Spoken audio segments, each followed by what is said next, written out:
ഞാൻ പറയുന്നു ഒന്ന് കേൾക്ക്. അതൊക്കെ അവിടെ വെക്ക്. ഞാൻ അനുവാദം വാങ്ങിച്ചോളാം. സാറേ, സാധനങ്ങളൊന്നും മാറ്റരുതെന്ന് ഒന്ന് പറയൂ സാറേ. ഇത് കോടതി ഉത്തരവാണ്. നോട്ടീസൊക്കെ അയച്ചിട്ടല്ലേ ഞങ്ങൾ വന്നത്. മുതലാളി, ഒന്ന് മുതലാളി, എനിക്കൊരല്പം സമയം കൂടി തരണം. സമയം, സന്ദർഭം, അന്തസ് ഇതെല്ലാം തരാൻ ഞാൻ തയ്യാറാണ്. പക്ഷേ നിങ്ങൾ സ്വീകരിക്കാൻ തയ്യാറല്ലെങ്കിൽ? മാനമായിട്ട് ജീവിക്കണമെന്ന് ആഗ്രഹമുള്ളതുകൊണ്ടാണ്. നിങ്ങളുടെ ആഗ്രഹങ്ങൾ സാധിക്കാൻ പലപ്പോഴും ഞാൻ സഹായിച്ചിട്ടുണ്ട്. എനിക്കുണ്ട് ചില ആഗ്രഹങ്ങൾ. നിങ്ങൾ അത് തയ്യാറല്ലല്ലോ? ഒരിക്കലുമില്ല മുതലാളി. അതിനേക്കാൾ ഞാൻ മരിക്കാൻ തയ്യാറാണ്. അല്ല, എന്താണ് നോക്കി നിൽക്കുന്നത്? താങ്കളൊക്കെ എടുത്ത് വെക്കേ. എടാ, വേഗം എടുത്ത് വെക്കടാ. ശേഖരപിള്ളേ, നമസ്കാരം. സാധനങ്ങളൊക്കെ എടുക്കാൻ വരട്ടെ. എത്ര രൂപയാണ് കെട്ടിവെക്കാനുള്ളത്? 3890 രൂപ. രസീതും ബാലൻസും ഞാൻ പിന്നെ വാങ്ങിച്ചോളാം. അങ്ങനെ ആവട്ടെ സാർ. കുട്ടപ്പാ, ഗോപാല, വരണടാ. എന്തൊരു പണിയാണ് ലത കാണിച്ചത്. ഇതേപ്പറ്റി ഒരു വാക്ക് എന്നോട് പറഞ്ഞിരുന്നെങ്കിൽ ഗോപാലൻ സാറിനെ ഇതുവരെ ഞാൻ വരുത്തില്ലായിരുന്നല്ലോ. Sorry mister Gopal. Hope you are happy. കാശ് ഏതായാലും തിരിച്ചു കിട്ടിയല്ലോ. Very very happy. പക്ഷേ ഒരു കാര്യം എനിക്ക് മനസ്സിലായില്ല. എന്നോട് കടം മേടിച്ചത് എന്റെ ഡ്രൈവർ രാഘവനാണ്. ആ കടം വക്കീൽ സാർ ഏറ്റെടുത്ത് വീട്ടിന്റെ അർത്ഥം എനിക്ക് മനസ്സിലായില്ല. ഈ നാട്ടിലെ വലിയൊരു പണക്കാരനായ നിങ്ങൾ ഇത്രയും കാലം നിങ്ങൾക്ക് സേവനമനുസരിച്ച ഒരു പാവം ഡ്രൈവറുടെ വീട് ജപ്തി ചെയ്തതിന്റെ അർത്ഥം എനിക്ക് മനസ്സിലാകുന്നില്ല. കല്യാണപ്രായമായ പെൺപിള്ളേരുടെ കുടുംബത്തെ രക്ഷിക്കാൻ ഇറങ്ങിയാൽ നിങ്ങളുടെ ഉദ്ദേശം എന്താണെന്ന് ചിലപ്പോൾ ലോകർ മനസ്സിലാക്കിയേക്കും. ലോകർ മനസ്സിലാക്കുന്നത് പോട്ടെ, പക്ഷെ മിസ്റ്റർ ഗോപാൽ ഒന്ന് മനസ്സിലാക്കിയാൽ കൊള്ളാം. ഞങ്ങൾ തമ്മിൽ വിവാഹം കഴിക്കാൻ നിശ്ചയിച്ചിരിക്കുക. അതെ, ഞാൻ ഇൻവിറ്റേഷൻ എത്തിച്ചോളാം.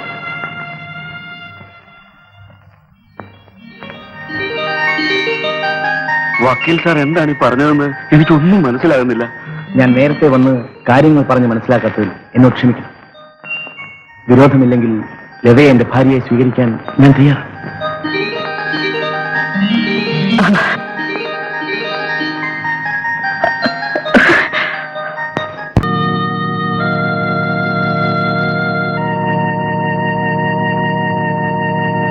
മോളെ, എന്താണച്ചാ? നീ എന്താ ആലോചിക്കുന്നത്? ബാബുവേട്ടൻ മണിമംഗലത്ത് പോയിരിക്കുകയാണ് അച്ഛാ. മണിമംഗലത്തോ? അതെ അച്ഛാ. തന്നെ ചതിച്ച മണിമംഗലം ഗോപാലനോട് പകരം ചോദിച്ചിട്ടേ തിരിച്ചു വരുമെന്ന് പറഞ്ഞ് ബാബുവേട്ടൻ പോയിരിക്കുകയാണ്. എനിക്കെന്തോ വല്ലാത്ത ഭയം തോന്നുന്നു.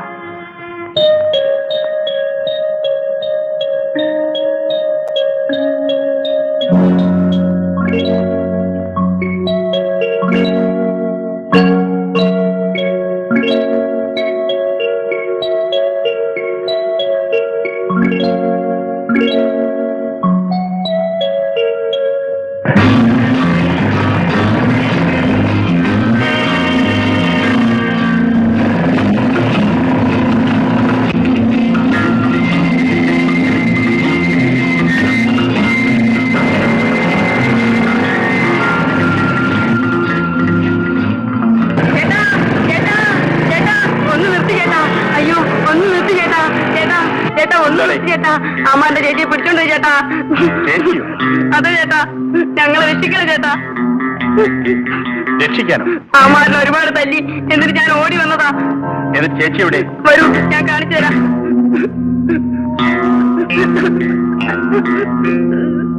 വരൂ.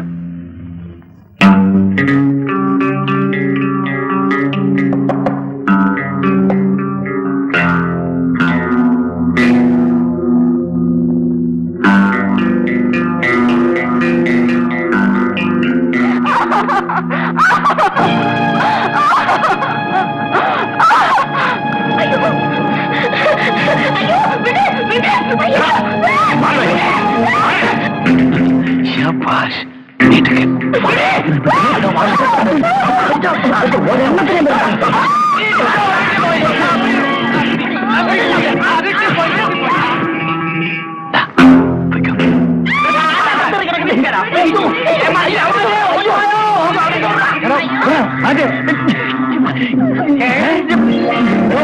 ഇതാണോ ബാബു? പിടിച്ചപ്പം ബാബു. പൊക്കിയപ്പോ ചക്കപ്പരും. എന്താണ് സാറേ ഇത്? പിടിച്ച് കൈ തന്നതല്ലേ? എന്താണ് നോക്കിയിരിക്കുന്നു?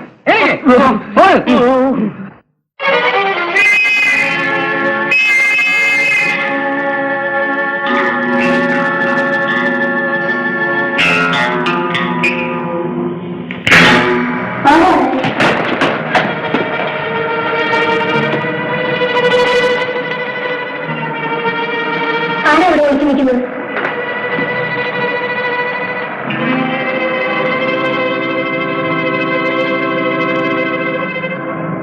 നീ ആരാ? എന്തിനാണ് ഒളിച്ചു നിൽക്കുന്നത്? ആരെന്ന് പറയൂ. ഞാൻ പോലീസിന്റെ കയ്യിൽ നിന്ന് രക്ഷപ്പെടാൻ വേണ്ടി കയറിയതാണ്. വല്ല മോഷണമോ കൊലപാതകമോ നടത്തിയിട്ട് പൊളിക്കാൻ കിട്ടിയത് ഞങ്ങളുടെ വീടാണോ? അയ്യോ, ഞാൻ മോഷണമോ കൊലപാതകമല്ല. പിന്നെ എന്തിനു പോലീസിനെ പേടിക്കുന്നു? അങ്ങനെ ഒരു ചുറ്റുപാടായിപ്പോയി. ഞാൻ ആരോടും ഒരു തെറ്റും ചെയ്തിട്ടില്ലമ്മേ.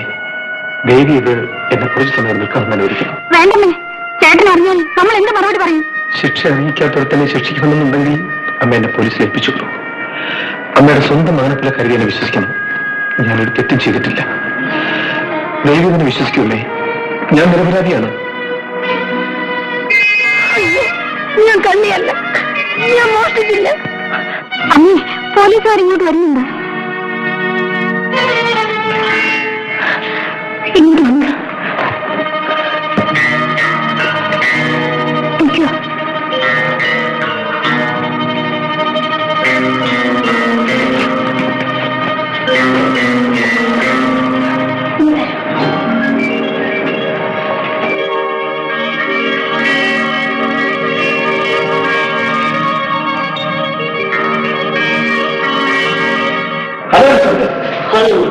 എന്താ നിയമത്തിൽ ഒരു പുള്ളി കയ്യിൽ നിന്ന് വിട്ടുപോയി. അത് ഇതുവരെ വന്നത് അകത്തുണ്ടെന്ന് സംശയം. എന്റെ വീട്ടിൽ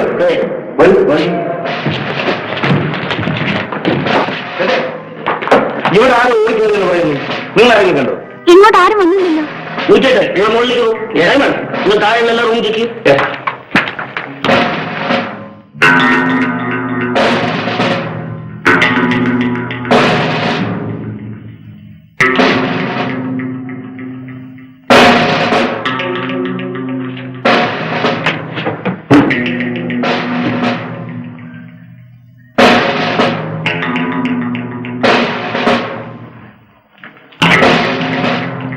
ഇതെന്റെ പൂജാമുറിയാണ്.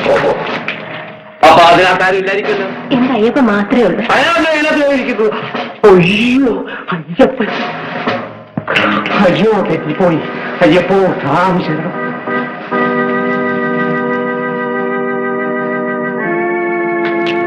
ഇവിടെ ഒന്നും ആരില്ല സാർ. അവിടെ എന്നാൽ ഇതിൽ ചാടി അപ്പുറത്തെങ്ങനെ പോയി കാണും. വരിപ്പോ sorry for the trouble, mister Rajagopal.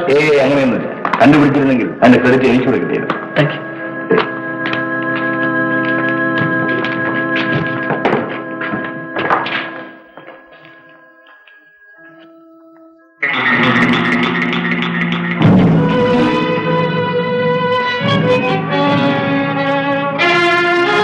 ഇതാരുടെ ജ്യൂസാണ്? അത് എനിക്കറിഞ്ഞൂടാ.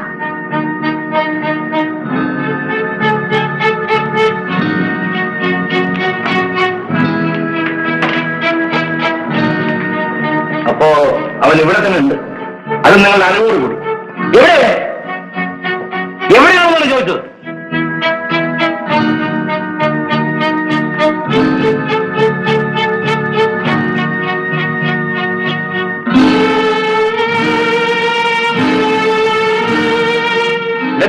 ക്ഷമിക്കണം, പോലീസ് തിരക്കി വന്നത് എന്നെയാണ്.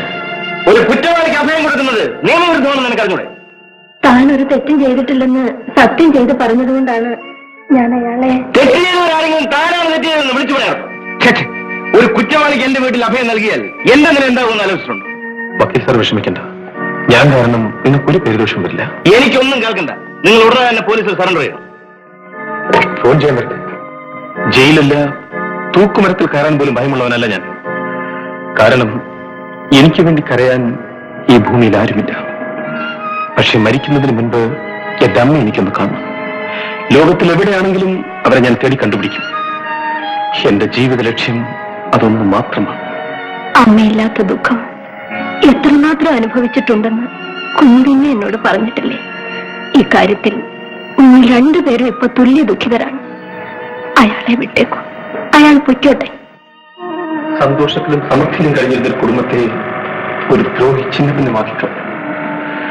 അയാളോട് ന്യായം ചോദിക്കാൻ ചെന്ന എന്നെ ചെയ്യാത്ത കുറ്റം ചുമത്തി പോലീസിൽ പിടിപ്പിക്കാൻ ശ്രമിച്ചു. പറയൂ, ഞാൻ പോലീസിൽ പിടികൊടുക്കണോ? എന്റെ അമ്മയുടെ മുഖം പോലും വ്യക്തമായി എനിക്ക് ഓർമ്മയില്ല. ഇത്രയും കാരുണ്യം നിറഞ്ഞൊരു അമ്മയെ കണ്ടത് ഒരു ഭാഗ്യമായി ഞാൻ കരുതുന്നു. അയാൾ പറയുന്നത് ശരിയാണെന്ന് തോന്നുന്നു. അയാളെ വിട്ടേക്കു കുഞ്ഞെ. അമ്മ എന്താണ് ഈ പറയുന്നത്? തെറ്റ് ചെയ്തവർ പലതും പറയും. ഏതാണ് ശരിയെന്ന് പറയാൻ നമ്മളെ കൊണ്ട് സാധ്യമല്ല. യാതൊരു തെറ്റും ചെയ്യാത്ത എന്നെ കള്ളസാക്ഷികളുടെ വാക്ക് വിശ്വസിച്ച് 14 വർഷം കോടതി ശിക്ഷിച്ചു. എന്റെ പൊന്നുമോനെ പിരിഞ്ഞാണ് അന്ന് ഞാൻ ജയിലിൽ പോയത്. നഷ്ടപ്പെട്ട എന്റെ കുഞ്ഞിനെ ഇതുവരെ എനിക്ക് കാണാൻ പോലും കഴിഞ്ഞിട്ടില്ല. എന്ത് തെറ്റ് ചെയ്തിട്ടാണ് കുഞ്ഞെ എനിക്ക് ഈ ശിക്ഷ? ഇയാൾ തെറ്റുകാരനാണെന്ന് രാജുവിന് തീർത്ത് പറയാൻ പറ്റുമോ? പറയൂ. എന്ത് വേണമെങ്കിലും ചെയ്തു ഇയാളോട് പോകണം. സാർ, ഈ ഉപകാരം ഞാൻ ഒരിക്കലും മറക്കില്ല. ഒരു കാര്യം, ഇന്ന് ഞാൻ പോലീസിന് പിടികൊടുക്കാൻ തയ്യാറല്ല. കാരണം ഞാൻ ഒരു കുറ്റവും ചെയ്തിട്ടില്ല. പക്ഷെ ഒരു കുറ്റം ഞാൻ ചെയ്യും. അന്ന് ഞാൻ വക്കീൽ സാർ വന്ന് കാണാം. പോലീസിനോ ജയിലിനോ തൂക്കുമരത്തിനോ അന്ന് ഞാൻ തയ്യാറായിരിക്കും. വരട്ടെ.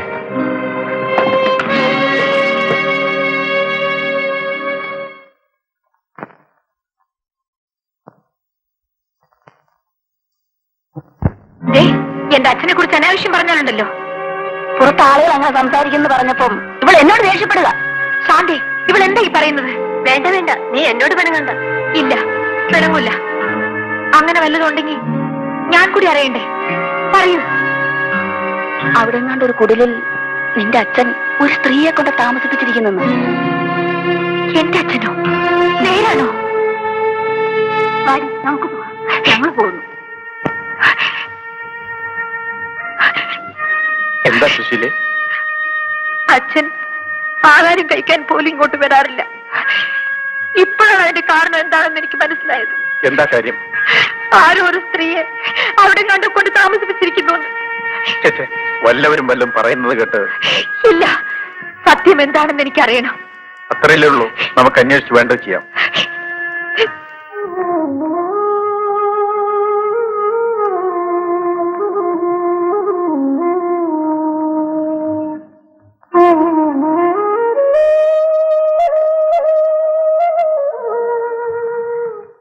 കൊച്ചമ്മയോ? ഭവാനി കൊച്ചമ്മേ? ശങ്കരൻ നായരല്ലേ? അതെ കൊച്ചമ്മേ. ഈശ്വര, നിന്റെ ഒരു മായാവിലാസം. മരിച്ചെന്ന് കരുതിയ കൊച്ചമ്മയെ നീ തിരിച്ചു തന്നു. എന്റെ ബാബുമോന് അവന്റെ അമ്മയെ തിരിച്ചു കിട്ടി. എന്റെ ബാബുമോൻ എവിടെ? ശങ്കരൻ നായരെ പറയൂ. എന്റെ കൂടെ ഉണ്ടോ കൊച്ചമ്മേ? വളർന്നു വലിയ ആളായി. കൊച്ചമ്മ എങ്ങനെ രക്ഷപ്പെട്ടു? ഇപ്പൊ എവിടെയാ? എല്ലാം പറയാൻ ശങ്കരൻ നായരെ. എനിക്ക് എന്റെ മോനെ കാണണം, ഇപ്പൊ തന്നെ കാണണം. അവൻ എവിടെയാണ്? കാണാൻ കൊച്ചമ്മേ, പക്ഷേ ഇപ്പോ. എന്താ? എന്റെ മോൻ എന്തു പറ്റി? കൊച്ചമ്മേ, ബാബുമോൻ ചെയ്യാത്ത ഒരു കുറ്റത്തിന് ഒളിവിൽ കഴിയാണ്. എന്റെ മോൻ ചെയ്യാത്തൊരു കുറ്റത്തിന് ഒളിച്ചു കഴിയുന്നു. ശിക്ഷ അറിയിക്കാത്തവരെ ശിക്ഷിക്കണമെന്നുണ്ടെങ്കിൽ അമ്മ എന്നെ പോലീസിൽ ഏൽപ്പിച്ചു. ദൈവം, ഇതെന്ത് പരീക്ഷണമാണ്? ശങ്കരൻ നായരെ, ഞാൻ താമസിക്കുന്നത് ഒരു വക്കീലിന്റെ കൂടെയാണ്. ഒരു നല്ല മനുഷ്യൻ. എന്റെ മോൻ നിരപരാധിയാണെങ്കിൽ അദ്ദേഹം തീർച്ചയായും അവനെ രക്ഷിക്കും. എനിക്ക് എന്റെ മോനെ കാണണം. കൊച്ചമ്മ എവിടെയാ താമസിക്കുന്നെന്ന് പറഞ്ഞാ മതി. അവിടെ വന്ന് ബാബുമോൻ കൊച്ചമ്മയെ കാണും. ചെറുപ്പത്തിലേ എന്നെ വിട്ടുപിരിഞ്ഞു പോയ എന്റെ മക്കൾ ജീവിച്ചിരിപ്പുണ്ടോ ഇല്ലയോ എന്ന് ആലോചിച്ചു ഞാൻ എത്ര വേദനിച്ചു. ഒരുത്തനെ തിരിച്ചു കിട്ടി. അവൻ അമ്മയെന്ന് വിളിക്കുന്നത് കേട്ട് സന്തോഷിക്കേണ്ടതിന് പകരം